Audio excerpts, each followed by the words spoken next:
छोटे से गांव में एक बहुत ही सुंदर बाग था, लेकिन कोई भी गांव वाला उस सुंदर बाग में जाने से डरा करता था। उनका मानना था कि अक्सर बाग के उस पार वाली गुफा के अंदर से किसी जिन्न की आवाजें आती हैं, जो आते जाते लोगों को आवाजें देता है, जिससे गांव वाले बहुत डरा करते थे।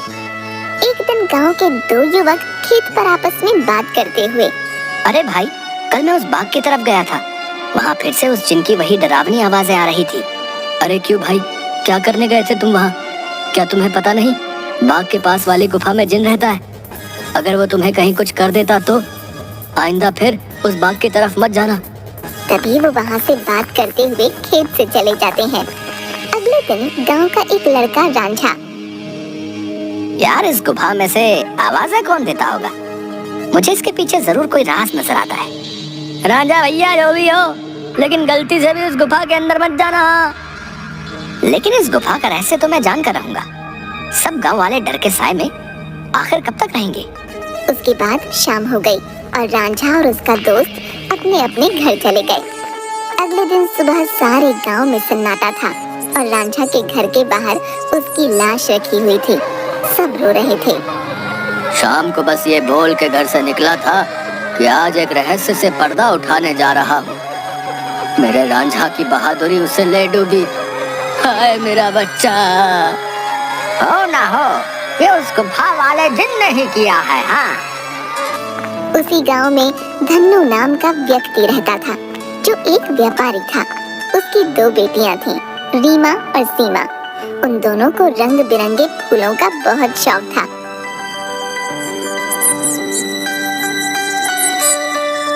बहुत दिन हो गए हैं, चलो आज हम गांव के बाग में चलते हैं। न जाने क्यों हमें बाबूजी उस बाग में जाने से मना करते हैं। इस पूरे गांव में एक वही जगह है जहाँ कितने सुंदर सुंदर फूल होते हैं। हाँ सीमा, वो बाग सच में बहुत सुंदर है। उस बाग में बहुत सुंदर सुंदर फूल होते हैं, लेकिन बाबूजी हमें जाने नहीं देते। वो कहते हैं गांव के बाग के उस पार एक गुफा है जो बहुत ही भयानक है, हमारा जाना वहाँ सही नहीं होगा। लेकिन गांव की रांझा भाई की मौत के बाद तो गुफा और ज्यादा डरावनी लगने लगी है। अरे रीमा, ये सब झूठी बातें हैं, मुझे नहीं लगता वहाँ ऐसा कुछ है। और वैसे भी गांव वालों ने उस जिन्न को देखा नहीं, बस उसकी आवाज ही सुनी है। अगर सच में वहाँ कोई जिन्न होता तो क्या गांव वालों के सामने नहीं आता? हाँ, बोल तो सही रही हो सीमा, मुझे भी लगता है कि वहाँ कुछ नहीं है। चलो ठीक है, हम दोनों कल ही बाग में जाएंगे और हो सके तो क्या पता रांझा भाई की मौत का राज भी पता चल जाए। हाँ, कुछ नहीं है, वहाँ हम दोनों सुबह चलेंगे, तब तुम खुद ही देख लेना। लेकिन बाबूजी हमें नहीं जाने देंगे सीमा। कल बाबूजी सुबह किसी काम से शहर जाएंगे, उनके जाते ही हम दोनों बाग में जाएंगे। रीमा अपना सिर हिलाती हुई ठीक है। इसके बाद दोनों बहनें अपने कमरे में जाकर सो जाती हैं। अगली सुबह, देखो मेरी प्यारी बेटियों, मैं किसी काम से शहर जा रहा हूँ। तुम दोनों अपना ख्याल रखना और उस बाग में फूल तोड़ने मत जाना। वो जगह अच्छी नहीं है, कोई भी गांव वाला वहाँ नहीं जाता। पता है ना, रांझा भी वहीं जाने से मारा गया था। हम दोनों बहनें उस बाग में नहीं जाएंगी। इसके बाद धन्नू वहाँ से चला जाता है। उसके जाते ही दोनों बहनें उस बाग की तरफ जाने लगती हैं कि तभी एक गांव का आदमी उन्हें देख लेता है। अरे सीमा और रीमा बेटिया, तुम इस बाग की तरफ कहाँ जा रही हो? क्या तुम्हें नहीं पता कि बाग की उस तरफ एक गुफा है जो बहुत ही डरावनी है? वहाँ से अक्सर किसी जिन की आवाज आती है। अरे काका, हम दोनों बस बाग में ही जा रहे हैं, वहाँ से कुछ फूल लेकर बस अभी आ जाएंगे। आप चिंता मत कीजिए, हम बाग के उस तरफ वाली गुफा में नहीं जाएंगे। चलो ठीक है बेटिया, लेकिन तुम दोनों शाम होने से पहले आ जाना। अच्छा, अब मैं चलता हूँ। इसके बाद वो आदमी वहाँ से चला जाता है। थोड़ी दूर चलने पर सीमा और रीमा देखती हैं कि दो चोर आपस में बातें कर रहे होते हैं। अरे भाई, हम ये सही कर रहे हैं क्या? गांव वाले तो कहते हैं उस गुफा में एक जिन रहता है जो लोगों को आवाजें देता है। मुझे नहीं लगता है ऐसा कुछ है। वो गुफा गांव के सरपंच की है। मुझे तो लगता है उसमें बहुत सारा खजाना होगा। सब गांव वालों को डराने का बहाना है। बस चलो, चलकर आज देख ही डालते हैं। इसके बाद वो दोनों गुफा की ओर जाने लगते हैं। उन्हें गुफा की ओर जाता देख रीमा और सीमा भी उनके पीछे जाने लगती हैं कि तभी वो देखती हैं कि वो दोनों चोर गुफा के अंदर जाने ही वाले होते हैं कि वहाँ एक औरत आती है जो देखने में काफी भयानक होती है और उसके हाथ में एक टोकरी होती है जिसमें बहुत सारे रंग बिरंगे फल होते हैं। तभी वो औरत उन दो चोरों से कहती है, कहाँ जा रहे हो तुम दोनों? क्या तुम्हें पता नहीं इस गुफा में एक जिन्न रहता है? वो तुम्हें मार डालेगा। चले जाओ यहाँ से, चले जाओ। क्या कहा? जिन? अरे बाबा! कि तभी उस जिन्न की आवाज आती है, कौन है वहाँ? क्या कोई मुझे सुन पा रहा है? अंदर आओ, निकालो मुझे यहाँ से। जिन्न की ऐसी डरावनी आवाज सुनकर वो दोनों डर जाते हैं। अरे भैया भागो, इस गुफा के अंदर तो सच में कोई जिन है, भागो यहाँ से। और वो दोनों वहाँ से भाग जाते हैं। मैंने तो पहले ही कहा था, यहाँ दोबारा मत आना, वो तुम्हें जिंदा नहीं छोड़ेगा। ये सब रीमा और सीमा देख रही थीं कि तभी वहाँ रीमा और सीमा के सामने वो औरत आ जाती है जो देखने में काफी भयानक होती है, जिसके हाथ में बहुत सारे रंग बिरंगे फल होते हैं। कहाँ जा रही हो तुम दोनों? सीमा और रीमा डरते हुए, हम तो बस ऐसे ही बाग घूमने आए थे काकी, लेकिन आप यहाँ क्या कर रही हैं? मैं तो यहीं रहती हूँ, यही बाग मेरा घर है। तुम दोनों यहाँ से जल्दी चले जाओ, वरना वो जिन्न तुम्हें छोड़ेगा नहीं। जाओ यहाँ से। क्या सच में बाग के उस पार वाली गुफा में कोई जिन्न है काकी? हाँ, और वो बहुत खतरनाक है। तुम दोनों यहाँ से जल्दी चले जाओ। इसके बाद वो औरत वहाँ से चली जाती है। मुझे बहुत डर लग रहा है, अब मैं इसके आगे नहीं जाऊंगी। मुझे लगता है वो औरत सच बोल रही है, वो जिन्न हमें मार डालेगा। मैं नहीं जाऊंगी इस गुफा में। ठीक है, तो मेरा यही इंतजार करना। मैं सिर्फ जानना चाहती हूँ, क्या वाकई वो आवाज जिन्न की है या नहीं? इसलिए मैं तो गुफा के अंदर जा रही हूँ। तुम यहाँ से कहीं मत जाना, मैं जल्दी आ जाऊंगी। इसके बाद रीमा अकेले ही आगे चलती है।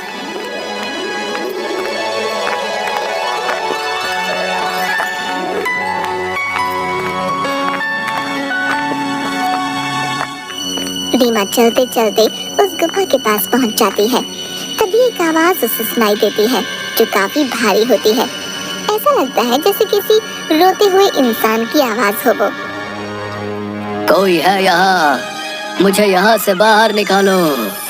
मैं इस गुफा में बरसों से कैद हूँ, निकालो मुझे यहाँ से। रीमा बड़ी हैरानी से वहीं खड़ी हो जाती है। कौन हो तुम और क्यों मुझे आवाज लगा रहे हो? क्या तुम वही जिन्न हो जिसके बारे में गांव वाले बात करते हैं? क्या सच में तुम यहाँ इस गुफा में हो? हाँ, मैं जिन हूँ। मैं कई सालों से इसी गुफा में कैद हूँ। मेरी सहायता करो लड़की, मेरी बात मानो। मैं तुम्हें कोई नुकसान नहीं पहुंचाऊंगा। तुम मुझे इस गुफा से आजाद कर सकती हो। इसके बाद मैं यहाँ से हमेशा के लिए चला जाऊंगा। मेरी सहायता करो। क्या सच में हमेशा के लिए तुम यहाँ से चले जाओगे? मैं तुम्हारी सहायता जरूर करूंगी। मुझे क्या करना होगा जिन? बताओ मुझे, मैं अवश्य ही करूंगी। तभी गुफा के दरवाजे खुलते हैं और रीमा उस गुफा के अंदर चली जाती है।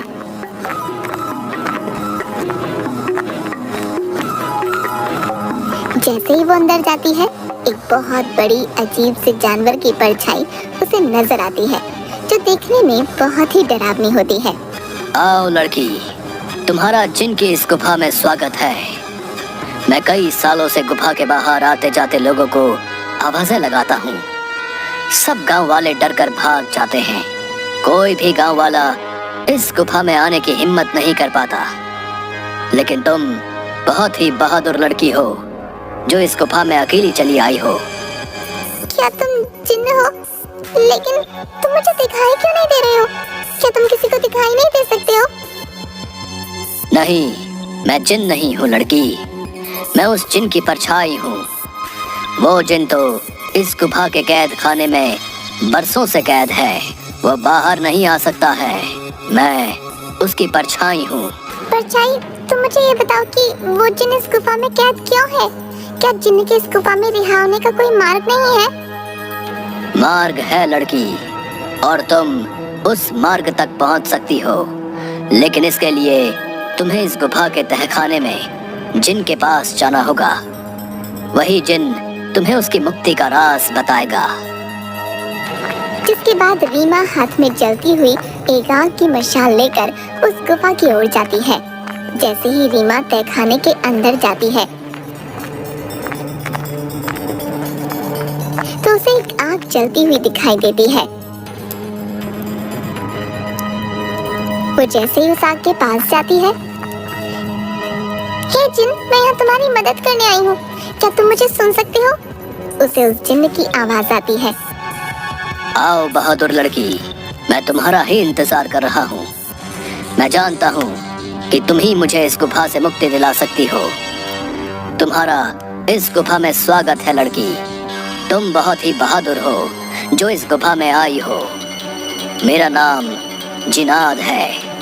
मैं यहाँ कई सालों से बंद हूँ। मेरे सामने आओ जिन्नात, मैं तुम्हें देखना चाहती हूँ। कि तभी अचानक से जिन्नात उसके सामने आता है, जो बहुत ही डरावना होता है। एक बहुत ही भयानक सा दिखने वाला, जिसके सिर पर एक लंबी चोटी होती है जो काफी बड़ा होता है। रीमा के सामने वो आता है। उसे देखकर रीमा थोड़ा डर जाती है। देखो, तुम डरो मत लड़की, मैं तुम्हें कुछ नहीं करूँगा।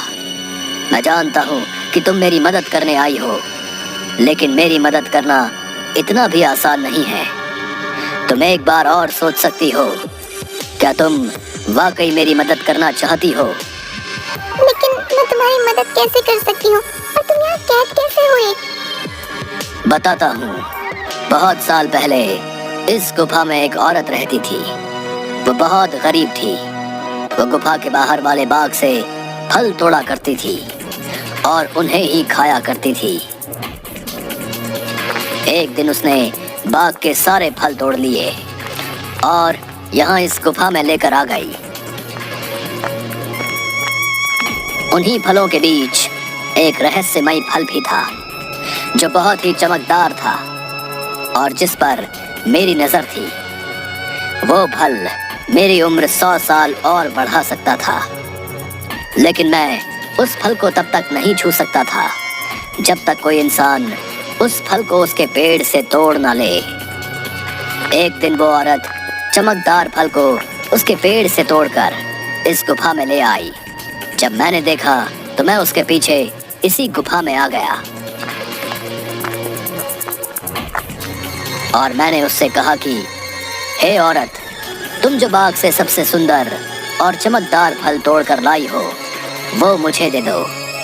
इसके बदले में तुम जो भी 2 इच्छाएं मांगोगी वो पूरी होंगी। ठीक है, मैं तुम्हें वो फल दे देती हूँ, लेकिन मेरी 2 इच्छा है। पहली ये कि तुम मुझे वरदान दो, आज से ये बाग मेरा होगा, और दूसरी ये कि तुम इस गुफा में ही कैद रहोगे, ताकि इस बाग में कोई भी तुम्हारे डर से ना आ सके, और हमेशा के लिए मैं ही इस बाग में राज करूँ। वो औरत मुझे फल तो दे देती है। उस फल से मेरी उम्र तो 100 साल बढ़ गई, लेकिन उस औरत को दिए गए वरदान की वजह से मैं यहीं कैद हो गया। तब से ही मैं इस तहखाने में कैद हूँ। क्या अब से पहले किसी ने आपको यहाँ से बाहर निकालने की कोशिश नहीं की? इससे पहले गांव के एक लड़के ने मुझे बचाने की हिम्मत दिखाई थी, लेकिन जैसे ही वो लड़का उस चमत्कारी फल को लेकर गुफा में आ रहा था, तभी उस बूढ़ी औरत ने उसको मौत के घाट उतार दिया और सारे गांव में बात फैल गई कि मैंने उसको मारा है। हाँ, वो लड़का हमारे गांव का रांझा भैया थे। उसको उस बूढ़ी औरत ने मारा। मैं आपको यहाँ से आजाद जरूर करवाऊंगी, लेकिन मुझे तुम्हें यहाँ से आजाद कराने के लिए करना क्या होगा? तुम्हें यहाँ से उस बाग में जाना होगा। वहाँ तुम्हें उस बाग में रहने वाली उसी औरत की झोपड़ी दिखेगी, जिसके कारण मैं इस गुफा में कैद हूँ। तुम्हें उसकी झोपड़ी में जाना होगा। वहाँ से तुम्हें सबसे सुंदर और चमकदार फल लाना होगा। मेरी मुक्ति का राज उस फल में ही कैद है। ध्यान रखना बहादुर लड़की, उस औरत की झोपड़ी में कोई नहीं जा सकता है।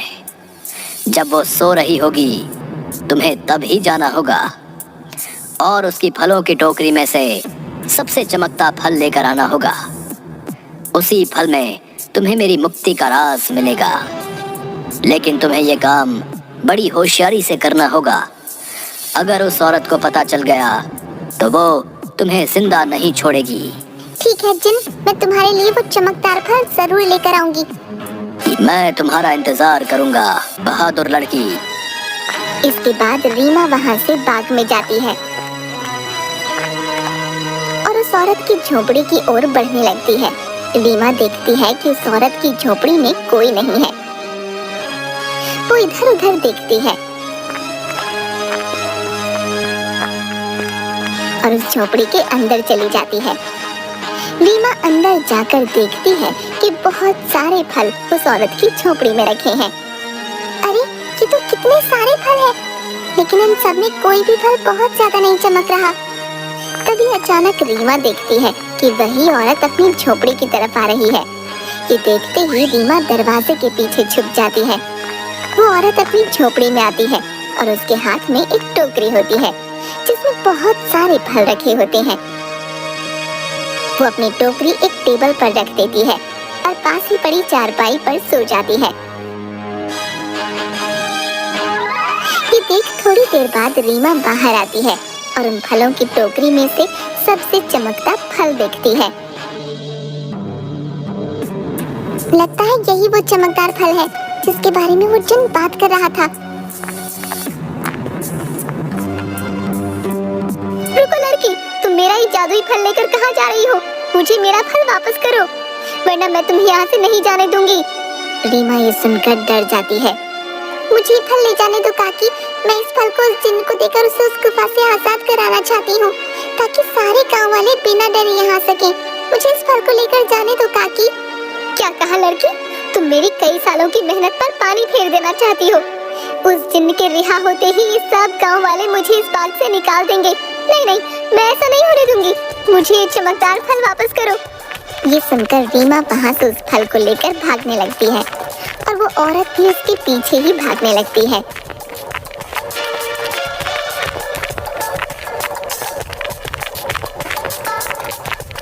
रीमा भागते भागते उस गुफा में पहुंच जाती है। जैसे ही वो गुफा में पहुंचती है, वो जादुई फल उसके हाथ से नीचे गिर जाता है, जिसके गिरते ही तोते में बदल जाता है। रीमा ये देखकर हैरान हो जाती है। तभी वो औरत वहां आ जाती है। ये तुमने क्या किया लड़की?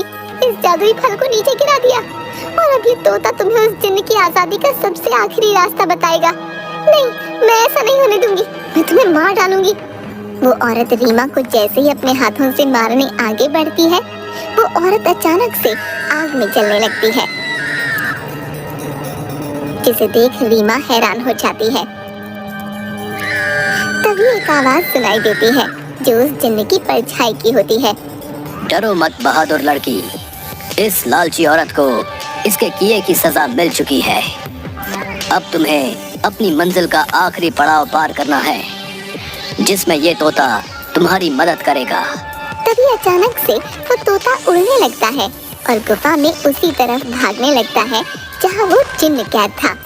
रीमा भी उसके पीछे पीछे चलने लगती है।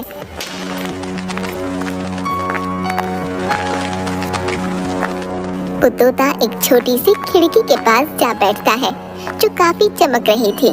तभी तोते की आवाज आती है। सुनो बहादुर लड़की, तुम्हें इस चमकदार खिड़की को खोलना होगा, जिसकी चाबी तुम्हें ढूंढनी होगी। मैं तुम्हें 2 रास्ते बताऊंगा, जिस पर चल के तुम्हें इस खिड़की को खोलने वाली चाबी मिलेगी। लेकिन 2 रास्तों में से तुम्हें कोई एक रास्ता चुनना होगा। पहला रास्ता एक गुलाब के फूल की तरफ जाता है, जो बाग की तरफ है। दूसरा रास्ता एक अंधेरे की तरफ है, जो इसी गुफा में उस तहखाने की तरफ जाता है, जहाँ वो जिन कैद है। जाओ और अपना रास्ता चुन लो। रीमा काफी देर सोचने के बाद मैं गुफा वाला रास्ता ही चुनूंगी, जो अंधेरे की तरफ जाता हो। जिसके बाद रीमा गुफा की ओर चलने लगती है कि तभी रीमा को एक सिक्का दिखाई देता है। अरे ये इतना चमकता हुआ सिक्का यहाँ कैसे आया? और ये सिक्का इतना चमक क्यों रहा है? रीमा जैसे ही वो सिक्का हाथ में उठाती है, पूरी गुफा में रोशनी हो जाती है। अरे ये तो पूरी गुफा में रोशनी हो गई। तभी वो सिक्का अचानक उड़ने लगा। अरे ये सिक्का उड़ क्यों रहा है? रीमा उस सिक्के के पीछे पीछे चलने लगती है। थोड़ी दूर चलने पर रीमा देखती है कि 4 चाबियां अलग अलग रंग की थीं, जो हवा में उड़ रही थीं।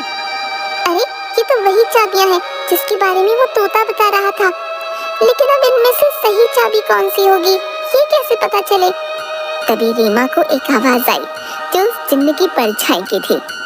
बहादुर लड़की, तुम्हें इनमें से एक चाबी उठानी है। याद रखना, तुम्हें एक सही चाबी उठानी है।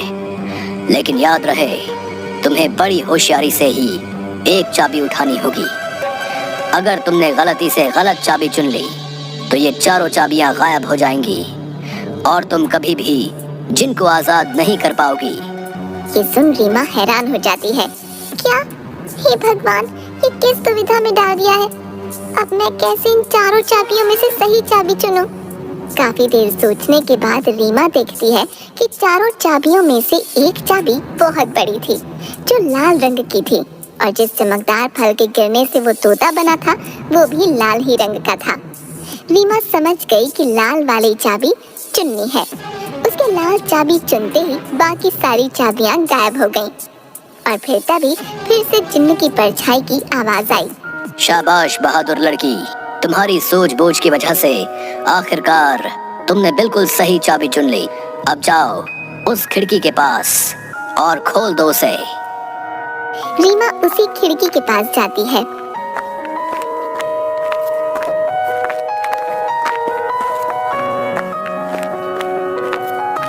और देखती है कि अभी भी वो तोता उस खिड़की के पास ही बैठा था। ये देखो, मैं इस खिड़की की चाबी ले आई हूँ। तुम वाकई बहुत बहादुर हो लड़की। अब तुम इस चाबी से इस खिड़की को खोल दो। रीमा जैसे ही उस चाबी को खिड़की में लगाती है, खिड़की अचानक से खुल जाती है। रीमा देखती है उस खिड़की के बाहर बहुत रोशनी थी, जिसकी चारों तरफ बहुत सारे चमकदार फल चमक रहे थे और बहुत सारी तितलियां उनके पास मंडरा रही थीं। वो तोता उस खिड़की में उड़ता हुआ चला जाता है और तोता खिड़की के बाहर जाते ही उस जिन्न में बदल जाता है, जो कई सालों से गुफा में बंद था।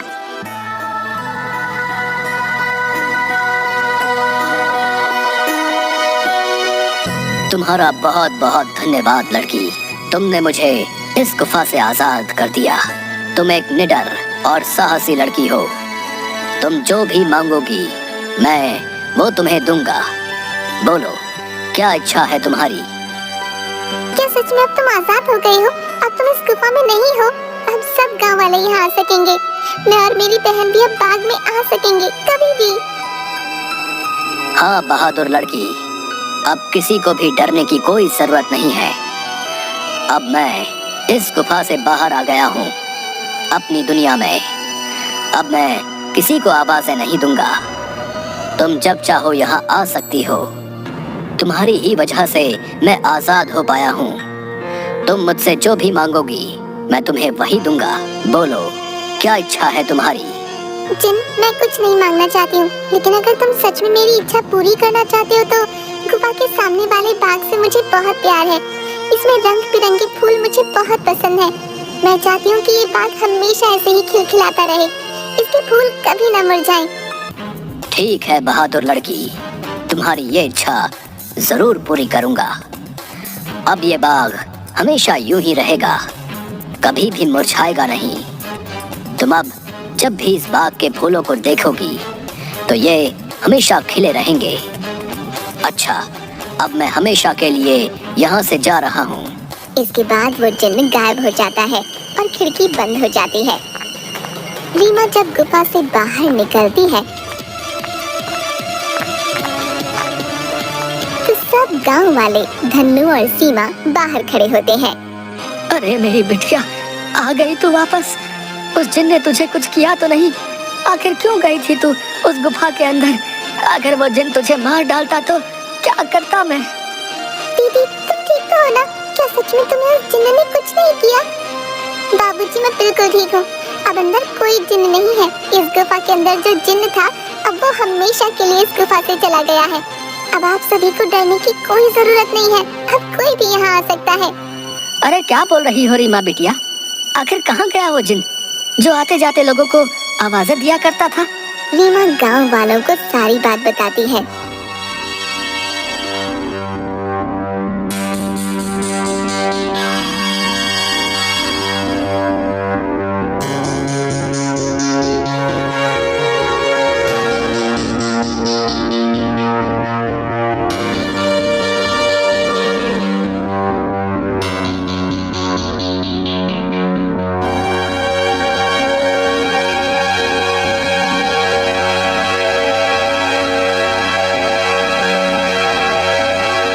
थोड़ी देर बाद गांव वाले बहुत खुश होते हैं और रीमा से बोलते हैं, अरे रीमा बेटिया, तुम तो सचमुच में बहुत बहादुर हो।